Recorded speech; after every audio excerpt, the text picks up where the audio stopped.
¿Qué tal? Buenas tardes, gusto de saludarlos. ¿Cómo andan? Bien, la verdad que no para nada sorprendido. Era crónica de una muerte anunciada, la decisión de la Corte Suprema, después sobre todo lo que había dicho el procurador Casal, ¿no? Pero mira, el procurador Casal viene diciendo lo mismo en cada oportunidad en que le toca pronunciarse sobre estas cuestiones.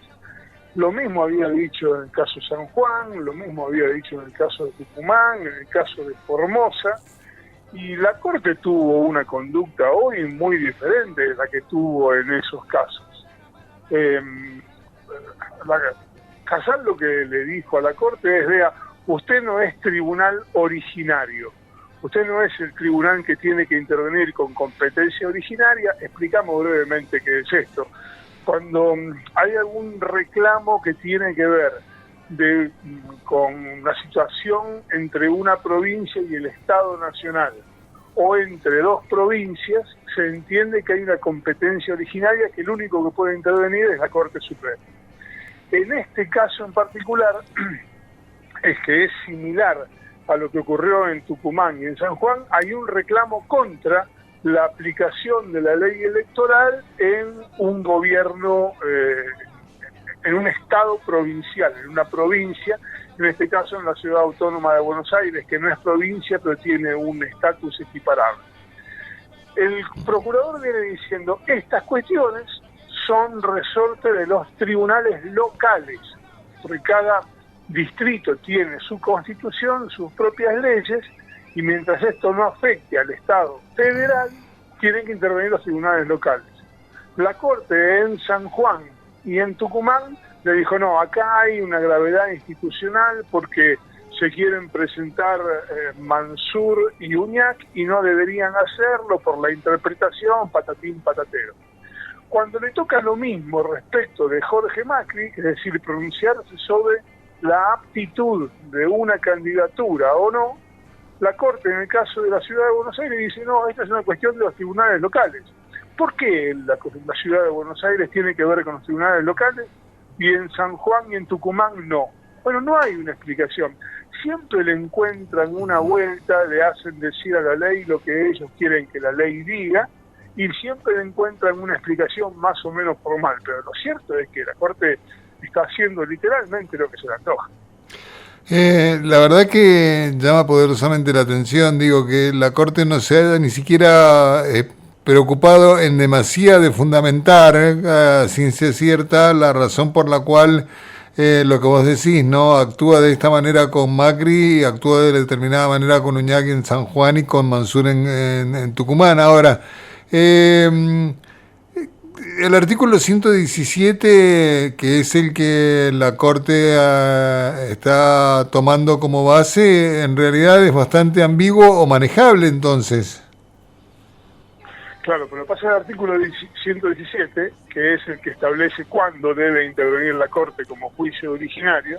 Viene el artículo anterior, que es el 116, que dice cuándo una causa puede llegar a la Corte después de haber recorrido todo el espinel judicial.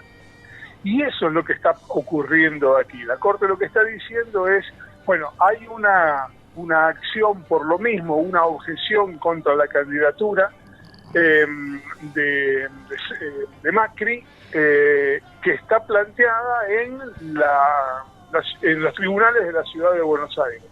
Entonces no tenemos por qué meternos nosotros. Eventualmente, si llega en el futuro por vía de un recurso extraordinario, podríamos llegar a meternos. Claro. La situación es análoga a lo que pasó en las otras provincias. ¿Por qué digo que es análoga? En Tucumán había intervenido la Corte Suprema local, y en San Juan había intervenido el Tribunal Electoral local. Exacto. Es decir, las mismas instancias equiparables, asimilables a las que están interviniendo en la Ciudad de Buenos Aires. Entonces no se entiende por qué en un caso decide blanco y en el otro decide negro.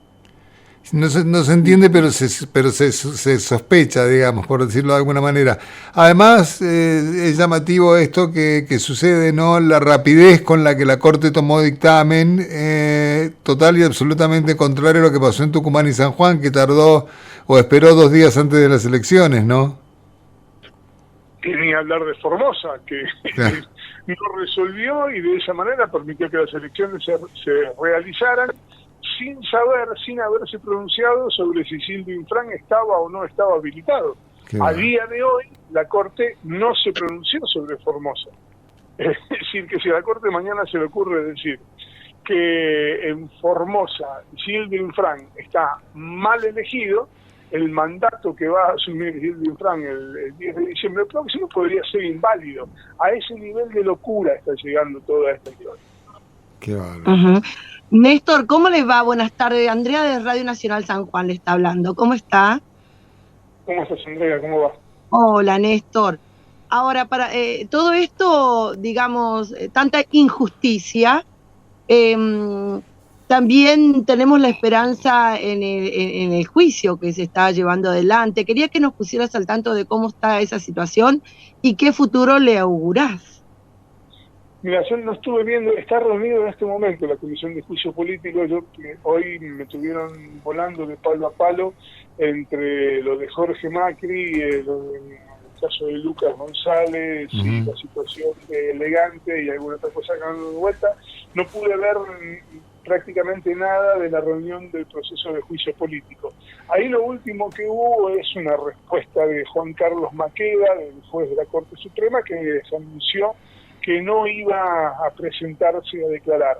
Puede hacerlo porque como él está sometido al proceso de juicio político, el hecho de presentarse a declarar es como si fuera un imputado en un proceso penal. Es un derecho a la defensa y él puede decidir ejercer su defensa o no ejercerla, que esto último es lo que ha hecho. Y ahí empieza a avanzar. Creo que cada uno de estos fallos de la Corte habilita una ventana más para analizar su comportamiento. Porque es cierto que los fallos de la Corte no pueden ser revisados por vía del juicio político. Pero si la Corte ante una situación igual falla en un sentido blanco y en otro sentido negro, lo que está haciendo es violando el principio de la igualdad ante la ley.